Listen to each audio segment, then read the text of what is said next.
Clara Harper stared in disbelief, as David Harper, her husband, declared dead and identified in the morgue just days before, stood bruised and breathing on her doorstep, unraveling a terrifying mystery that no one in Millfield could have ever imagined. The rain fell steadily over the small town of Millfield that evening, casting a dull gray veil over the quiet streets. It was the kind of night that made people hurry indoors, seeking warmth and safety. But along the riverbank, under the heavy clouds and dim streetlights, something dark and terrible had been discovered. A man's body lay motionless on the wet ground, his clothes torn and soaked, his face battered beyond recognition. The police were quick to arrive, their flashing lights breaking the night's stillness as they cordoned off the area. News of the grim discovery spread through the town like wildfire.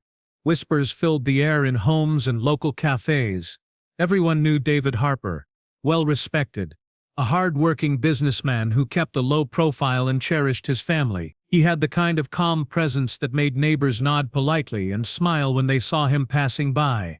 It was hard for anyone to imagine that something so violent could happen to him. Still, as the officers worked through the night, the evidence seemed to point to David as the victim. The following morning, Clara Harper received a call that shattered her world. The police asked her to come to the morgue to identify David's body. She was numb, unable to speak at first, but she knew she had to be strong. When she arrived, the sterile coldness of the morgue contrasted sharply with the storm raging in her heart. The body was covered with a sheet, but the medical examiner gently lifted it just enough for her to look. The face was swollen and bruised, eyes closed as if in a deep sleep, but there was no mistaking the faint scar above his right eyebrow or the shape of his jaw. Clara's hands trembled as she confirmed it was David. The hours that followed were a blur of tears and sorrow. Clara stared at the lifeless form before her, unable to grasp the finality of it. The world she knew, the shared moments, the laughter, the plans for the future, had been wiped away in a cruel instant. She felt empty, hollow, as if part of her had been ripped out and left behind in that cold room.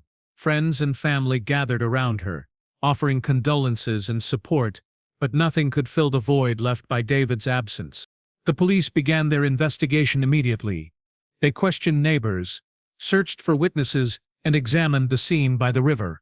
It was a lonely, isolated spot, but a place where David sometimes took evening walks to clear his mind after long days at work. No one reported seeing anything unusual that night. No strange cars or suspicious figures. It was as if David had simply vanished, only to be found by chance, lying lifeless in the dark. Rumors started to swirl. Some whispered about a business deal gone wrong. Others hinted at old grudges resurfacing. But the police found no signs of robbery or theft. David's wallet, chalk, and phone were all still with him. The brutality of the attack puzzled everyone. Who would want to harm a man like David, and why? As Clara struggled with grief, she couldn't help but wonder if the truth would ever come to light. The town mourned together. Candlelit vigils were held in the park, and strangers left flowers by the riverbank where David's body was found. The local news ran stories remembering him as a kind husband and devoted father. Clara moved through the motions of funeral arrangements, each moment heavier than the last. She found herself replaying the day's events over and over, searching for answers that refused to come. Every time she closed her eyes, she saw the bruised face, the lifeless eyes, and the unbearable silence that followed. Though the official ruling was accidental death at first, Clara's instincts told her otherwise. Something about the way David had been found felt wrong, too violent, too deliberate. But with no clear leads and no suspects, the case began to grow cold. The town slowly returned to its routine, but Clara remained trapped in a waking nightmare. The river's quiet flow seemed to mock her, carrying away the man she loved and leaving behind only questions that refused to be answered. In those dark hours, she vowed she would not let David's story end here. The days after the funeral were the hardest Clara had ever faced. The house felt unbearably empty without David's presence. His side of the bed remained untouched, and his belongings lay scattered like frozen memories. She moved through the rooms mechanically, unable to shake the feeling that something was still out of place. Friends stopped by with meals and kind words, but their visits only highlighted the silence that now filled the space. Clara often sat by the window, staring out at the quiet street, hoping for a sign that everything wasn't truly over. But as the third day after the funeral passed, strange things began to happen. At first they were small and easy to dismiss. A shadow flickering across the hallway. A door left slightly ajar when we was sure she'd closed it. Then came the odd noises in the night, soft footsteps in the living room, when the house should have been still. Clara's mind raced, struggling to find a logical explanation. Maybe the house was settling, or perhaps it was her imagination playing tricks on her grief-stricken mind. More troubling were the calls on her phone. At first, Clara saw missed calls from unknown numbers. But then her heart stopped when she recognized one as David's own. How could that be? His phone had been found with his body, and the police had confirmed his death. She tried calling back, but the line was dead. Confused and frightened, she showed the phone to a friend, who suggested it might be a cruel prank or worse, a glitch. Yet the calls persisted, sometimes late at night, sometimes in the early hours of the morning. Clara's nights became restless, haunted by the feeling that David was nearby, watching her, trying to reach her. She found his favorite chair, which she had kept by the window, slightly moved one morning, though she was sure she hadn't touched it. Every small event chipped away at her fragile grip on reality, making her question if she was losing her mind or if something far stranger was at play. Neighbors started noticing changes too. A few claimed to have seen a man walking near Clara's house late at night, a figure matching David's description.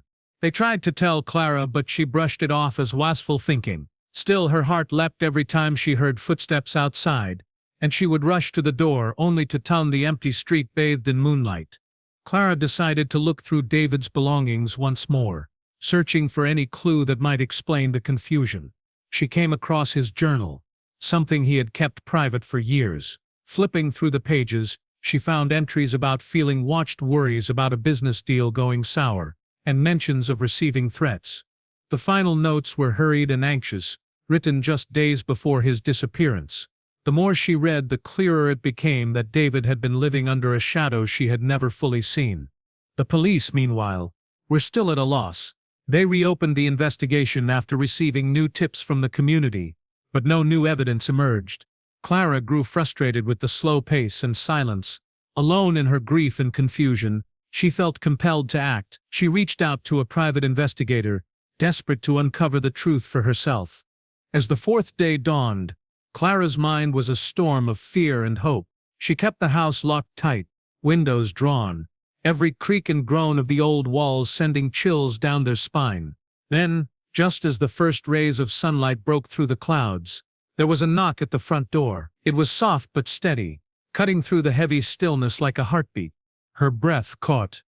Every part of her wanted to believe, to hope that David had somehow returned, but fear held her back.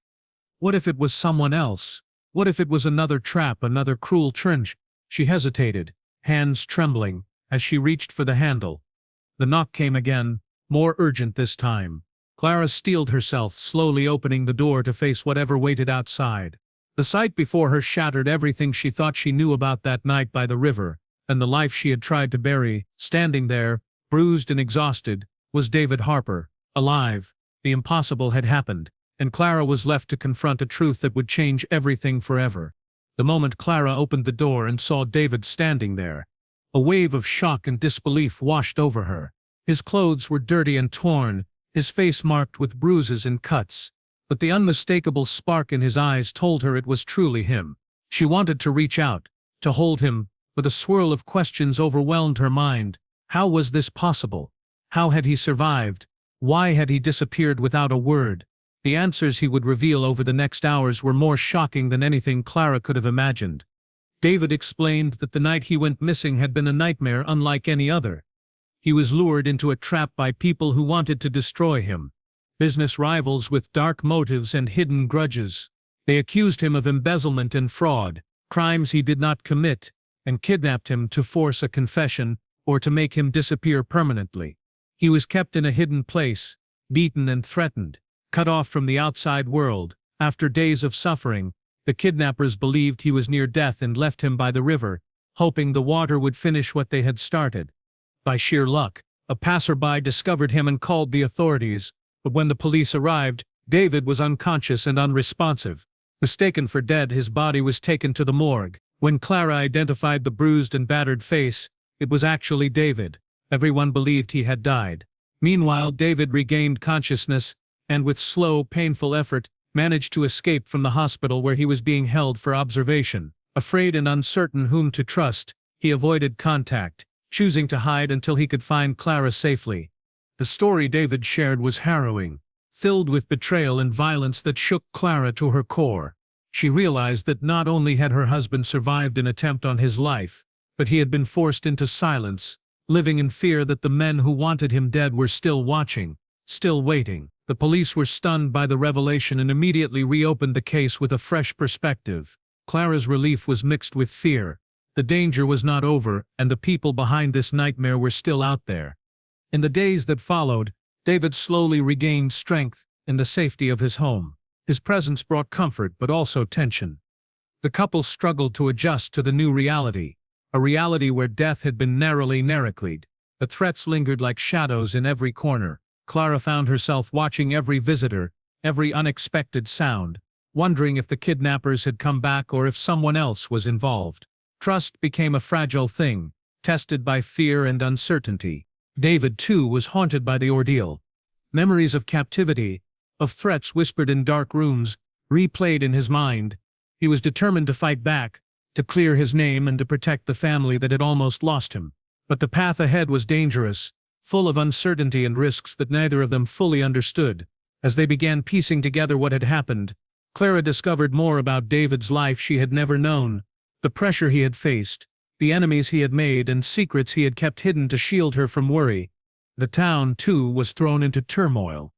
The story that had seemed so final, the death of a beloved husband, had suddenly reversed, leaving everyone confused and anxious. Some neighbors were skeptical, whispering about conspiracy and deception, while others rallied around the couple, offering support and sympathy. Local news outlets covered the strange case with fascination, and soon the small town became the center of a mystery that no one could explain. Clara and David faced the difficult task of rebuilding their lives from the ruins of fear and uncertainty. They were grateful for a second chance, but knew that survival was only the beginning. The true battle lay ahead, uncovering who had wanted David dead, why they had done it, and how to stop them before more harm was done. Every step they took brought new challenges, new secrets, and new dangers. The man who had knocked on Clara's door was no longer just her husband. He was a survivor caught in a web of lies and betrayal that threatened to destroy them both. As the days turned into weeks, Clara understood that the story was far from over. The nightmare had only just begun. With David back home and safe, Clara hoped for a return to normalcy. But the shadows that had haunted them only grew darker. Almost immediately, unsettling signs appeared. Threatening letters slipped under the door, their messages veiled but unmistakable, warnings to stop digging, to stay silent. Strange cars parked near their house at odd hours, their headlights sweeping across windows. Clara found herself constantly looking over her shoulder, afraid that danger lurked just beyond the familiar streets of Millfield. The terror that had nearly taken David's life was far from over. Driven by fear and determination, Clara began her own investigation. She combed through David's business records, emails, and phone calls, searching for clues. What she uncovered was a web of deceit far more complex than she had imagined. David's company had been targeted by ruthless competitors who were desperate to take control. There were hints of forged documents, hidden accounts, and bribes exchanged behind closed doors. It was clear someone had wanted to ruin David's reputation and remove him from the picture permanently. But the betrayal went deeper than just business rivalries. Clara discovered secret meetings and suspicious phone calls between people she once trusted. Friends, colleagues, even family members. Someone close to David had played a role in orchestrating the kidnapping, feeding information to the enemies who wanted him destroyed. The shock of this realization hit Clara hard. The danger wasn't just outside, it was inside their circle. As she delved deeper, Clara's home became a fortress. She installed new locks, security cameras, and alarms. Every knock on the door sent her heart racing. She moved cautiously, wary of anyone who came too close. David, still recovering from his ordeal, was both her strength and her weakness. She wanted to protect him but knew that their enemies could strike at any moment. Together, they shared a fragile bond forged in fear and hope, relying on one another even as the weight of betrayal threatened to crush them. The police, although officially involved, seemed slow to act. Bureaucratic delays and lack of concrete evidence frustrated Clara, leaving her feeling abandoned. In response, she reached out to a private investigator, someone with experience in uncovering hidden truths. This decision led to new discoveries: phone records showing secret calls to unknown numbers, surveillance footage capturing faces concealed by shadows, and documents revealing a hidden network working against David. The tension in Millfield rose as rumors spread. Some locals whispered that David had enemies who would stop at nothing, while others suggested darker secrets lurking behind his polished public image. Clara refused to believe any version of David that cast him in a negative light, but the facts were undeniable. The life they had once known was gone, replaced by a dangerous game of deception and survival. One night, Clara found a note slipped under her door, more direct and chilling than before. It warned her to leave town, to forget David and his troubles, or face consequences worse than death. Fear turned to anger. She refused to be silenced or driven away. Instead, Clara and David decided to expose the conspiracy, to bring the truth to light no matter the cost. They shared their story with trusted journalists and allies, hoping public attention would offer some protection. But their enemies grew desperate. Break-ins at the house, car tires slashed, and close calls on the road became everyday realities. The line between ally and adversary blurred as betrayals emerged. Friends disappeared, and strangers appeared with hidden agendas. The Harper family's world was shrinking, trapped by invisible threats tightening like a noose. Despite the chaos, Clara's resolve only hardened. She vowed to uncover every secret, to protect the man who had returned from death itself, and to fight for justice. The nightmare that began with a brutal attack had unfolded into a labyrinth of lies, where every truth revealed only led to more questions. The danger was real, and the stakes were higher than ever. But Clara was no longer the grieving wife who had identified a body in the morgue. She was a woman determined to reclaim her life and to make sure the darkness that had almost destroyed them was finally brought into the light. Clara's relentless pursuit of the truth finally led her to a breakthrough that shocked everyone involved. After weeks of digging through documents, interviewing acquaintances and piecing together scattered clues, she uncovered the identity of the person who had orchestrated the entire nightmare: the kidnapping, the false death, and the threats. It was someone she had trusted deeply, someone who had been by David's side through thick and thin. The betrayal cut deeper than any wound because it came from within their own circle. The mastermind was David's closest business partner, a man who had long envied David's success and coveted control over their company.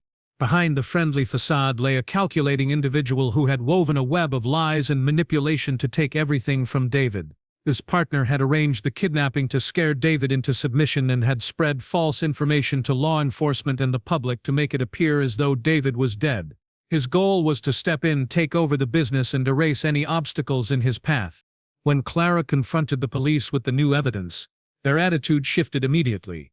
Investigators reopened the case with vigor, issuing warrants and conducting raids that uncovered hidden accounts, forged contracts, and a network of accomplices who had helped carry out the plan. The arrest of David's business partner sent shockwaves through the town and the industry, exposing a scandal that many had suspected but never dared to speak about. David's name was finally cleared. The charges and accusations that had been leveled against him were proven to be fabrications, part of a calculated attempt to ruin his life and reputation. The truth, once buried beneath layers of deception, emerged victorious. But the damage had been done, trust shattered, relationships strained beyond repair, and the sense of security Clara and David once had was gone forever. Even as justice was served, the emotional scars lingered. Clara and David faced the difficult task of rebuilding their lives from the ruins of betrayal and fear. They sought therapy and leaned on each other for support, slowly learning to navigate a world where safety was no longer guaranteed.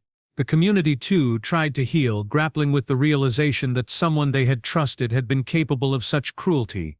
Despite everything, Clara and David found strength in their survival. The nightmare that began with a body identified in a morgue and a husband presumed dead had transformed into a story of resilience and truth. They became advocates for victims of similar crimes, speaking out about the dangers of betrayal and the importance of fighting for justice. Their experience resonated with many, turning their pain into purpose.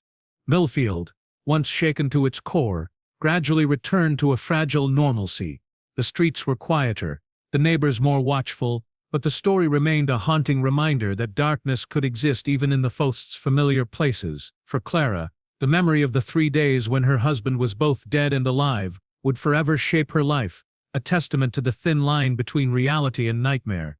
In the end, the couple's ordeal was a powerful lesson about trust, love, and the lengths people will go to protect what matters most. The man who knocked on Clara's door 3 days after being declared dead was more than just a survivor.